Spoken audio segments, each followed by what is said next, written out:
Hi everyone, we are from Group 2. We are presenting about torsion, drive shaft fatigue.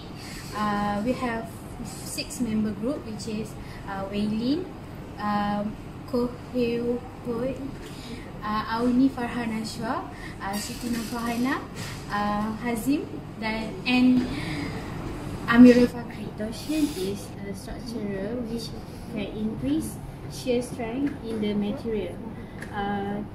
Torsion happen when the twisting action and resulting in shear stress. The importance of torsion test is to determine the behavior of the material during the twisting of the material, twisting action. I'm going to give an explanation about the torsion phenomenon that happened in this shaft. So we're going to take a closer look at this diagram here. So this is there are 6 points here: point 1, point 2, point 3, point 4, point 5, and point 6. So the point is given by the crack direction. So it's stated here, the crack number 1 and number 3, it will intersect with crack number 2 and number 4 at B and A respectively. So this one is crack number 1, and then this one is crack number 3. This one is crack number 2 and number 4.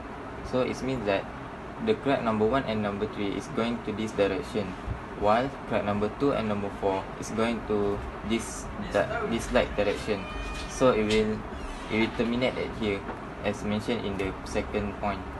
And then the crack number 2 and number 4 will continue on a 45 plane with respect to the shaft axis.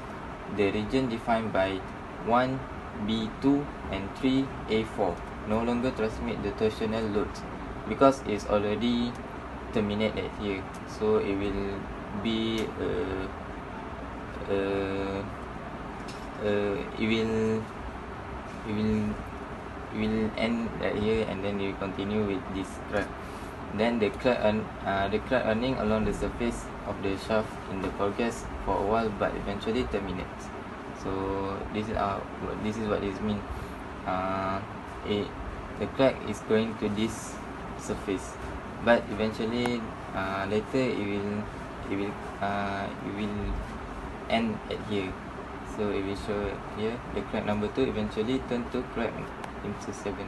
This is what is meant by 45 degree plane. This is if the starting is crack number 2 is here, and then it will become like this, and end up with the point number 7 crack.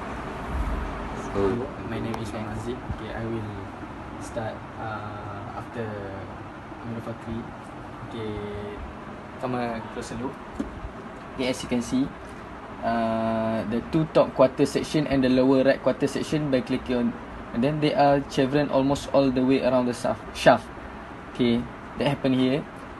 Then they are located along the outer circumference and they oriented radially inward. It means the torsion happen here. This of course mean that there are numerous cracks beginning at the shaft surface and the travelling radially inwards.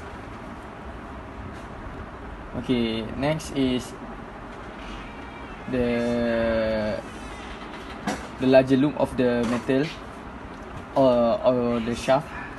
Okay, the beach mark that take a change in shape from concave with respect to this one to convex at line C. This is the direction that the torsion happen on this direction.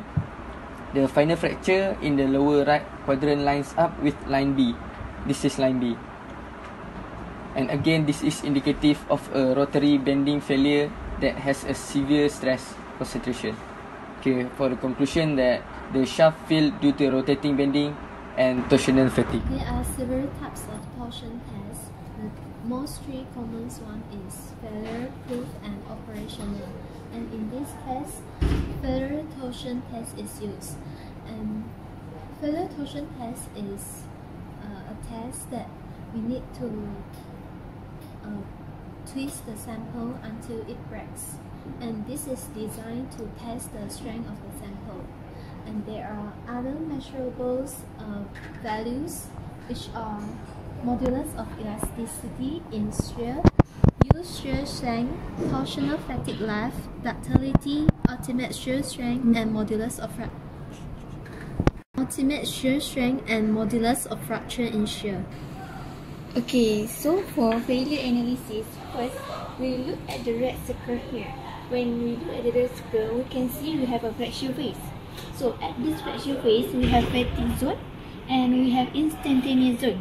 So when a large fatigue zone and a small instantaneous zone, it means that we have the fatigue load was small. But if we have a small fatigue zone and a large instantaneous zone, the fatigue load was high. So the fracture will be like this. Okay, so next. So what torsional fatigue occur in a shaft that inside a hub or a coupling. Fracture usually occur at the bottom of a keyway and start to progress around the shaft circumference. So what happens when torque is applied? When torque is applied, it changes in we have a three-way when torque is applied, which is machine characteristic, reversing load, or torsional resonance. For machine characteristic, it may be because of the repetitive events such as gear mesh, bend pass, or any repetitive event. For reversing load, it is occur in the direction of the rotation changes, like maybe clockwise or anti-clockwise. For torsional resonance, it occurs when the frequency of the exciting torque and Fallen natural frequency are the same. So next. So how to eliminate the torsional fatigue failure?